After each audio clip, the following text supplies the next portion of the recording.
Did you know that when God helps you out with something or when he answers prayer, it doesn't always have to happen in the way that you expect it to happen, or the steps that you expect that need to happen for you to be moved past a difficulty?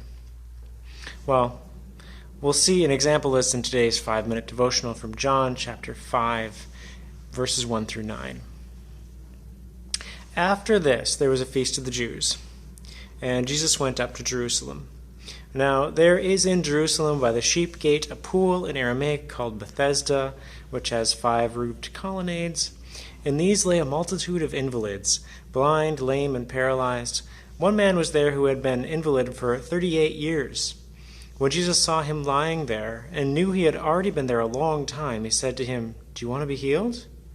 The sick man answered him, "Sir, I have no one to put me into the pool when the water is stirred up, and while I am going, another steps down before me."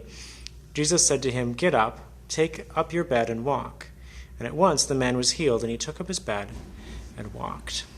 So there's some confusing stuff in there if you weren't familiar with what's going on here. So there's this pool in Jerusalem outside of a gate, and there was some local lore that every once in a while there's like this bubbling that would happen in the pool. And if you were somehow the first person to get into the pool after that bubbling, which they thought was caused by an angel, then you would be healed of whatever you were needing to be healed of. So there'd be people that would gather around there and wait for this magic bubbling so that they could be the first to get in and hopefully get healed. So you had a lot of people with a lot of problems that were gathered around this place. And so that answers why this guy says what he does say to Jesus. So Jesus comes and he sees a person who's been trying to figure out how to get to be the first one into this pool when the bubbling happens for 38 years. You probably can't even imagine a time that long. I can't remember 38 years ago, personally. Man, he's been there for a long time, and his problem is he's paralyzed. How the heck is he going to be able to get himself into the pool faster than anybody else when he can't even probably walk? So Jesus comes to him and he's like, "Do you want to be healed?" And the guy thinks he knows how the process would work, and that he's got this unsurmountable difficulty in it, in that he doesn't have anybody to put him in the pool. So he's like, "Well, yeah, I want to be healed, but I need to get in that pool quick, and nobody's here to help me with that." So maybe he's thinking that this Jesus guy could help get him in the pool quick so that he could be healed.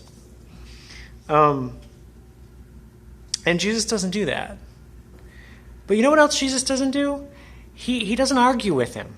He doesn't say, "Well, what the heck are you doing thinking this weird thing about angels making bubbly water so you can get healed, and why is it a race?" No, he doesn't question what this guy has to say. He's like, "Well, you want to be healed? Well, I can just heal you." And he does.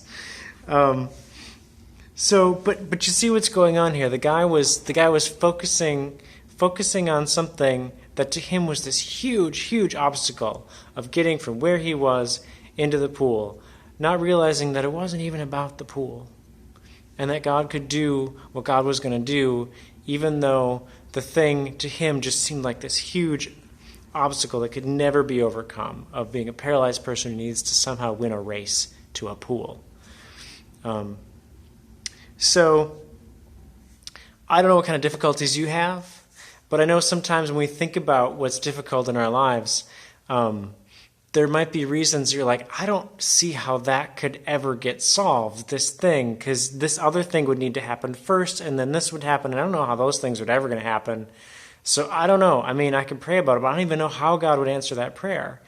Well, maybe Jesus has a way that he's like, maybe all these steps that you're thinking about, actually, they don't matter. I can just answer your prayer and do the thing that needs to happen here. So we'll see next week how this sets off a little chain of events for this guy and for Jesus. But for now, he gets to not even have to go into the pool. He gets to take up the thing that he was laying down on, and he gets to walk and gets to walk away.